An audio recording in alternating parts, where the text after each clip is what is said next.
There is a dangerous illusion that settles over a conflict when the fighting slows down and the front lines stop moving. It is the illusion of stability, the feeling that because nothing dramatic is happening on the surface, the situation is under control, the worst has been avoided, and the trajectory has shifted towards something manageable. Governments exploit this illusion to reduce their public commitments. Media organizations move their resources to other stories. Populations exhale and begin to assume that the crisis is entering its resolution phase. And precisely while that illusion is being collectively constructed and collectively believed, the conditions for the conflict's most dangerous phase are quietly assembling underneath it. I need you to understand that this is not a metaphor for a historical pattern. It is a description of what is happening in this conflict right now. The war looks frozen. The lines look static. The headlines have moved on. And exactly this moment, is when the conditions for an unstoppable escalation are most actively being created. My name is Professor Jiang Xueqin, and if you want to understand why frozen conflicts are not stable conflicts, why this specific frozen phase carries escalation risks that the active combat phase did not, and what the realistic outcomes of the current moment look like, please like this video and subscribe to this channel right now. Because this is the structural analysis that the appearance of calm makes most people unwilling to do and most necessary to hear. In this video, we are going to answer 3 precise questions.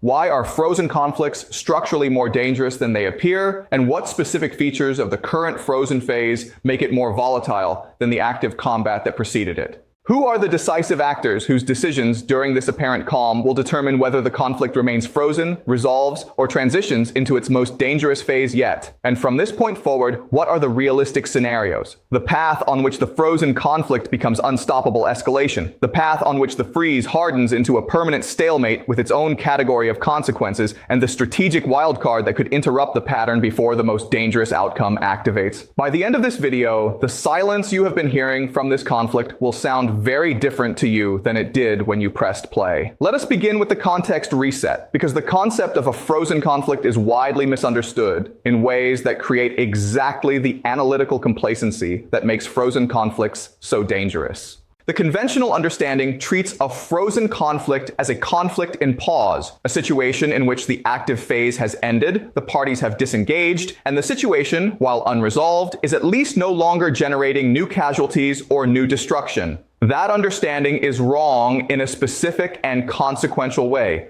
A frozen conflict is not a conflict in pause. It is a conflict in accumulation, a situation in which the pressures, grievances, resource buildups, and strategic preparations that drive conflict are continuing to develop and intensify, but without the release valve of active combat to discharge them. The pressure does not disappear because the fighting has stopped.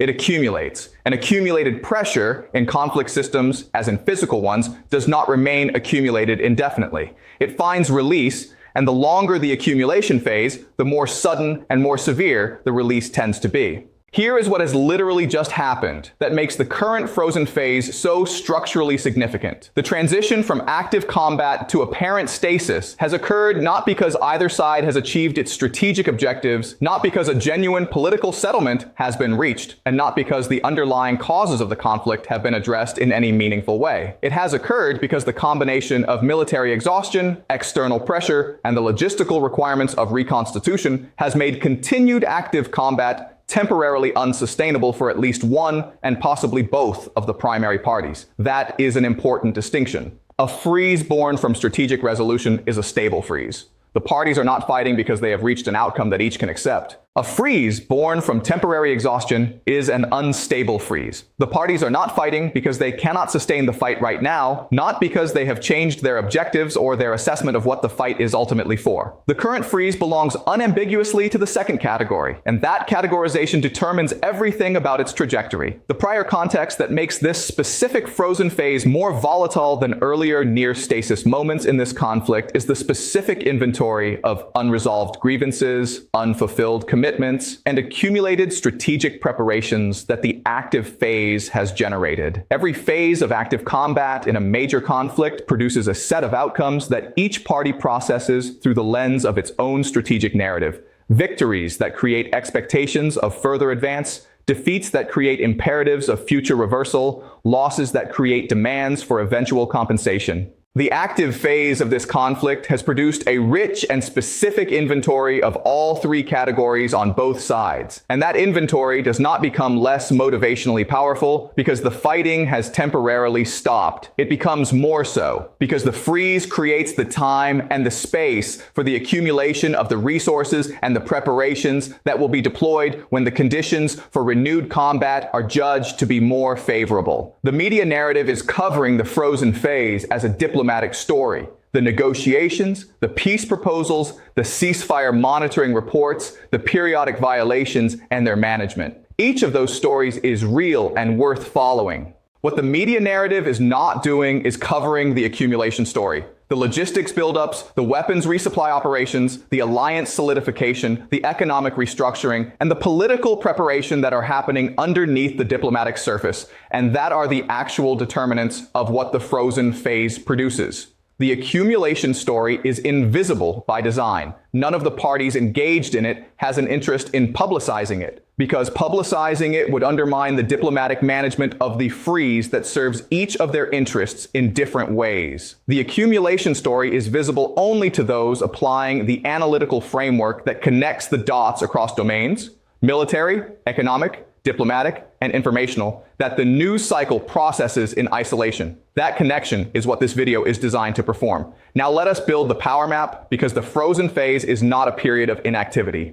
It is a period of intense activity conducted by specific actors with specific objectives, and understanding those actors and their real calculations is the foundation of understanding where the freeze goes. Start with the primary party that entered the frozen phase in the relatively weaker military position. Publicly, it is presenting the freeze as a strategic breathing space that it has deliberately created, a demonstration of its willingness to explore political solutions and its commitment to minimizing civilian suffering. Strategically, what it actually needs from the frozen phase is time. Time to address the specific military capability gaps that the active phase revealed. Time to reconstitute the units that sustain the highest attrition. Time to absorb the new weapon systems and doctrinal adaptations that its external supporters have been providing. And time to manage the domestic political narrative in ways that sustain the population's tolerance for the conflict's costs through the reconstitution period. This party's biggest constraint is the duration of its reconstitution window. The point at which its external supporters' domestic political situations, its own economic sustainability, and the military trajectory of the opposing party converge to create pressure for a decisive resolution rather than continued accumulation. That window has a closing date, and the party's entire strategic posture during the frozen phase is organized around completing its reconstitution before that window closes. Look at the primary party that entered the frozen phase in the relatively stronger military position. Publicly, it is presenting the freeze as confirmation of its strategic superiority, a pause that it is accepting from a position of strength and that it can end at a time of its choosing.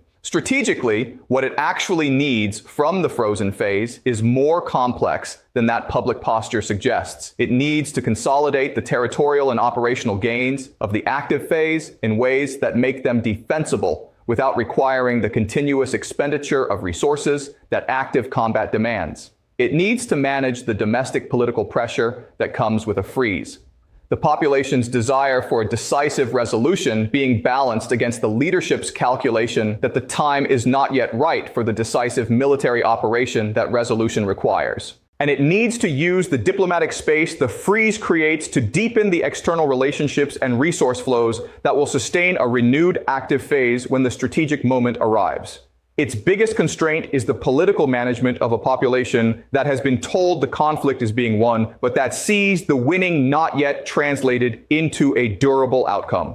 Look at the United States. Publicly, Washington is presenting its engagement with the frozen phase as active diplomacy, pressing for a political settlement, maintaining support for its partner, and managing the alliance relationships that the conflict has tested. Strategically, what the United States actually needs from the frozen phase is a resolution architecture, a political framework that allows American engagement to transition from open-ended conflict support to a defined endpoint that is politically sustainable in the American domestic environment and strategically acceptable in terms of the principles that American credibility requires to be upheld. The biggest constraint on Washington during the frozen phase is the domestic political clock. The combination of electoral cycles, budget pressures, and the sustained demand of other strategic theaters means that the American capacity to maintain the current level of engagement indefinitely is not unlimited, and every actor in this situation knows it. The opponents of American-backed parties in conflicts around the world have a consistent strategy of waiting out American political cycles, and the frozen phase creates the specific conditions: reduced urgency, reduced public attention, increased fiscal pressure, in which that strategy is most likely to succeed. Look at Russia. The frozen phase serves Russian interests in a very specific and deliberate way, and understanding that specificity is essential to reading Russian behavior during it. Russia benefits from a frozen conflict in which the territory it has taken or supported the taking of becomes progressively harder to reverse, because the administrative, economic, and demographic changes that occupation produces over time create facts on the ground that accumulate in Russia's favor with each passing month of the freeze. Russia also benefits from the frozen phase as a reconstitution opportunity. The same window of reduced combat intensity that the opposing party is using to rebuild its military capacity is a window that Russia and its partners are using to rebuild theirs. And Russia's defense industrial production, which has been on an expansion trajectory throughout the conflict, continues to build during the freeze in ways that improve Russia's relative position for the next active phase. Russia's biggest constraint during the frozen phase is the economic cost of sustaining the occupation and the conflict support while under Western sanctions. A cost that is real and accumulating, but that Chinese and other non-Western economic relationships have proven sufficient to make manageable within the time frame of the freeze. Look at China. The frozen phase creates a specific opportunity for Chinese diplomatic positioning that the active combat phase did not. The opportunity to present itself as the architect of conflict resolution rather than the passive beneficiary of Western distraction. China's interest in the frozen phase is therefore more actively constructive than its posture during the active combat phase, because the diplomatic space that a frozen conflict creates is the space in which Chinese mediation capacity can be most visibly and most credibly demonstrated.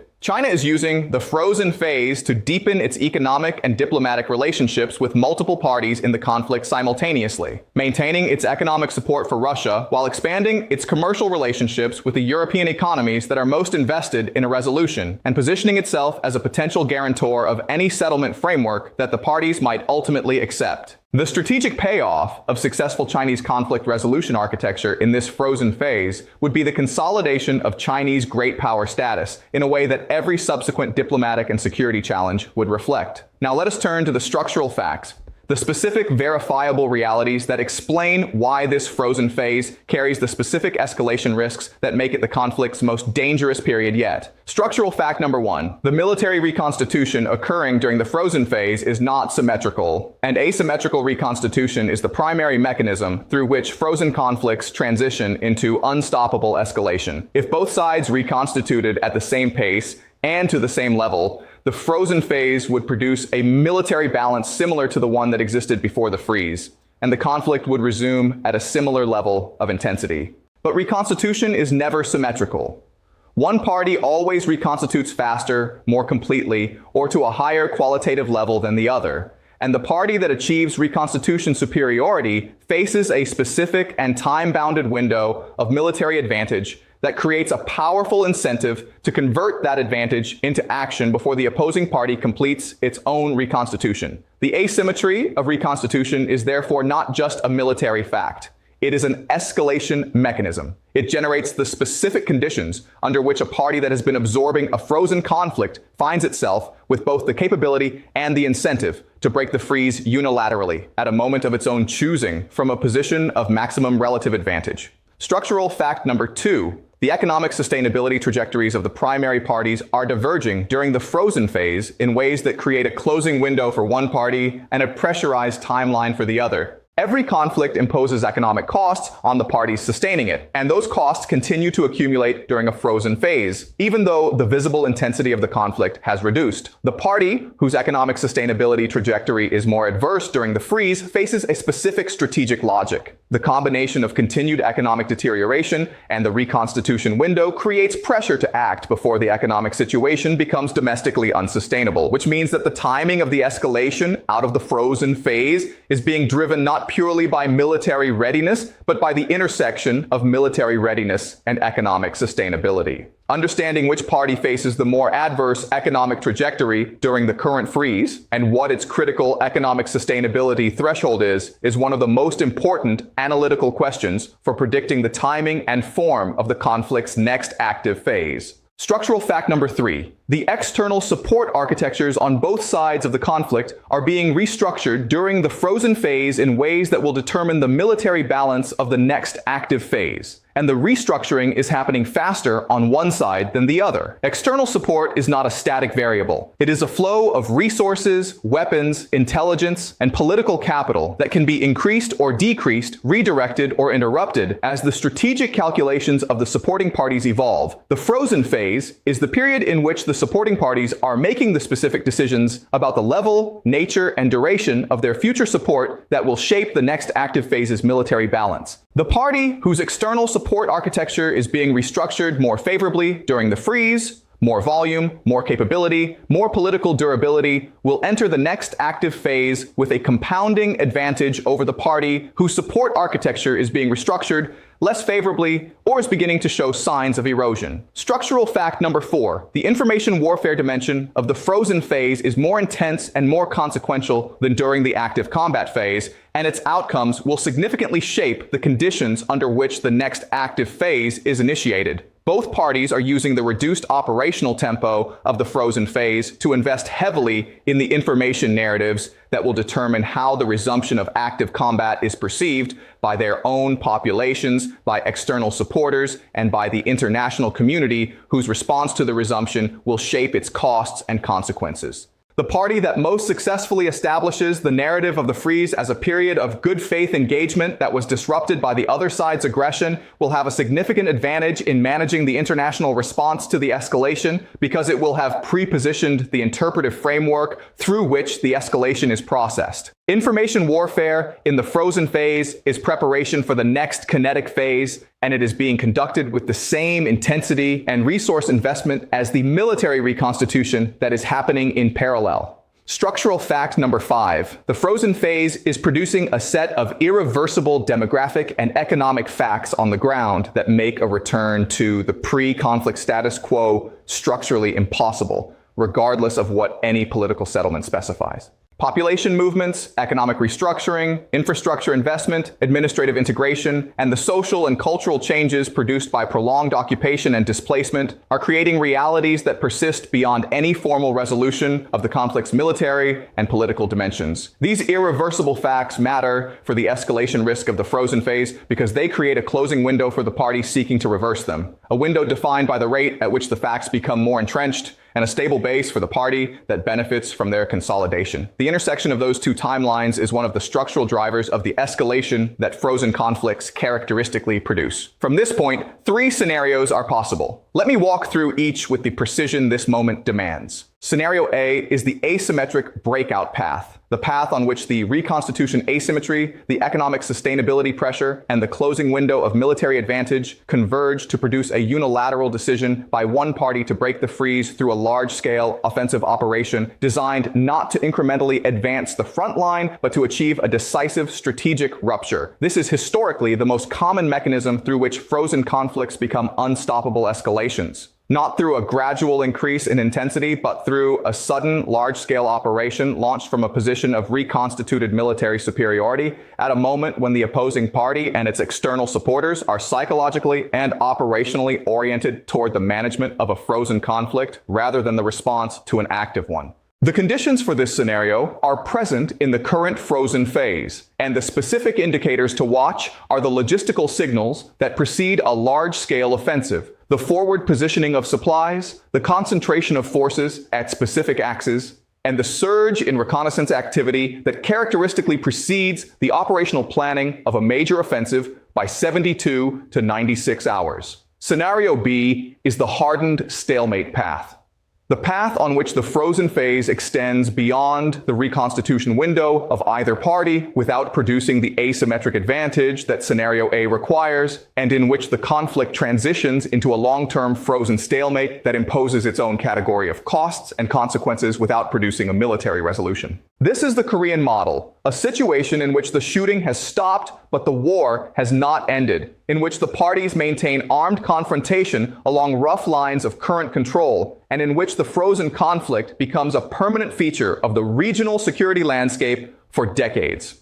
The hardened stalemate path is not the worst military outcome of the frozen phase, but it is not a resolution, and its costs are real and compounding. The economic costs of maintaining the military posture required by a long-term armed confrontation, the political costs of managing a population's expectations in a conflict that has no visible endpoint, and the regional security costs of a permanent flashpoint that can be reignited by any of the many parties with an interest in its reignition. All of these accumulate through the stalemate in ways that are less dramatic, but no less real than the costs of active combat. Scenario C is the negotiated reframing wildcard, the path on which a specific combination of external pressure, economic deterioration, and political change in one or more of the key parties produces the convergence of minimum acceptable outcomes that a genuine settlement requires. This scenario is the lowest probability in the near term, for the same reasons that it has failed to materialize at every previous near-settlement moment in this conflict. The parties' minimum acceptable outcomes remain too far apart, the external powers too divided, and the domestic political environments too hostile to the compromises that settlement requires. But it becomes more probable with each month of the frozen phase that imposes costs without producing resolution, because the accumulated costs of the freeze, economic, human, and political, do eventually reach levels that change the domestic political calculus of the parties making the settlement decisions. The specific signal to watch for that would indicate this scenario is activating is a change in the public framing of the conflict by one party's senior leadership, a shift from the language of victory and just resolution to the language of sustainable peace and mutual security, because that language shift is typically the first public indicator of a genuine internal recalculation of the settlement calculus. Let me now bring this directly home, because the frozen conflict and the escalation risks it carries connect to your daily life through channels that are specific and worth understanding clearly.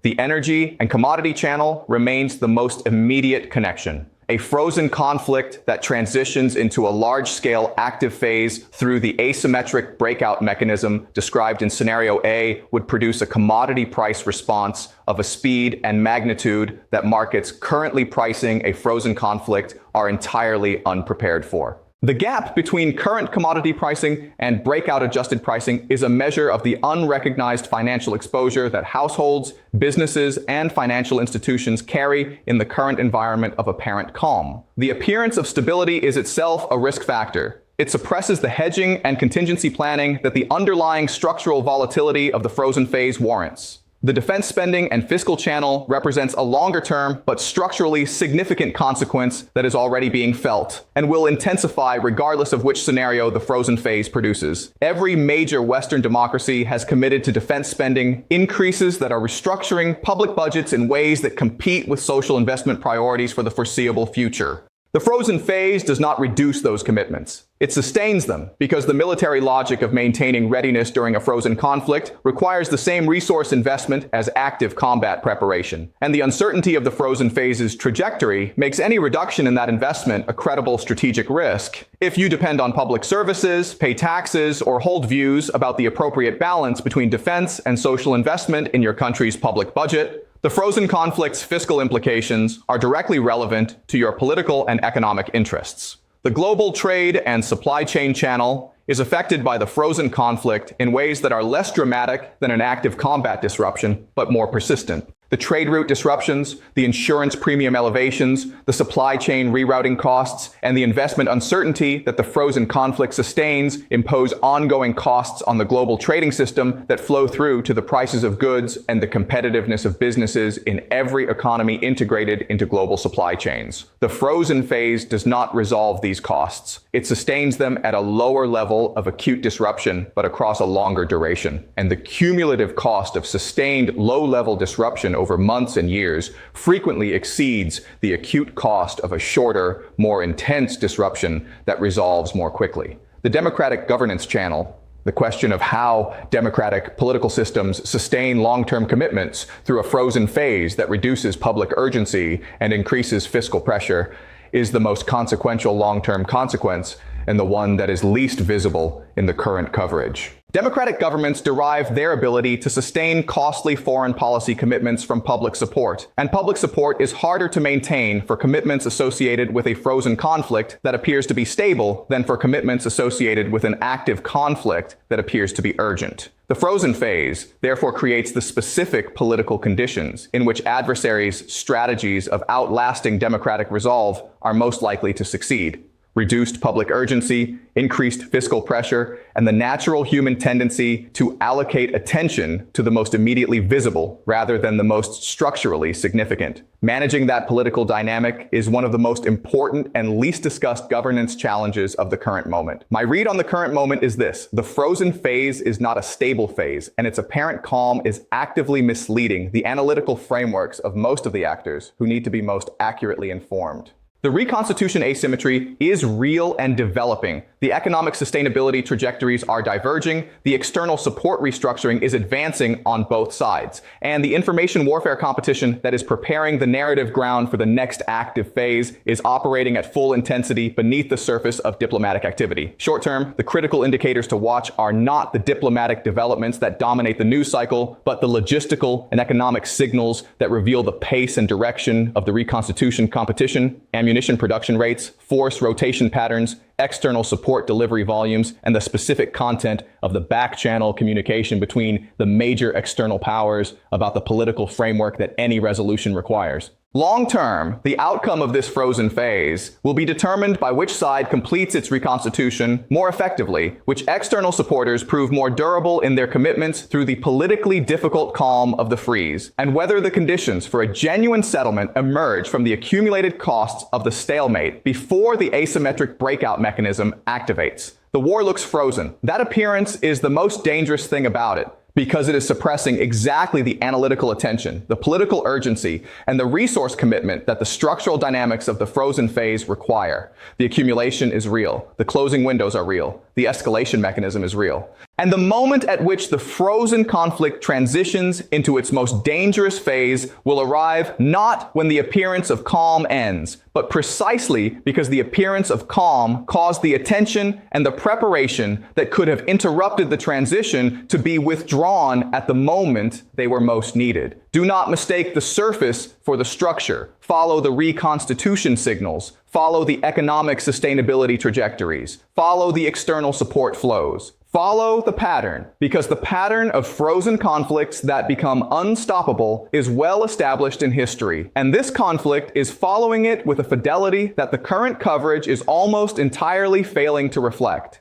If you want to continue receiving this kind of structural, clear-eyed analysis that gives you the real picture before the headlines catch up, please like this video and subscribe to this channel right now, and hit the notification bell so the next analysis reaches you when it matters most. News changes fast. Structures change slow. Know the difference. And that is precisely what we are here for.